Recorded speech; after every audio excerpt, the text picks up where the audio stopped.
உனக்கு ஒரு விஷயம் தெரியுமா அர்ஜுன்?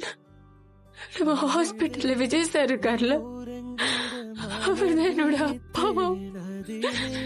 சொல்லு. தெரியும் ரீனா. ரீனா ரீனா ரீனா நான் ரீனா ரீனா போதுண்டா சாமி, போதும் போதும்பா. நீங்க என்ன பார்க்க கூட கூடாது. எங்க இருந்து வந்தா அங்கே திருப்பி போயிடுறேன்.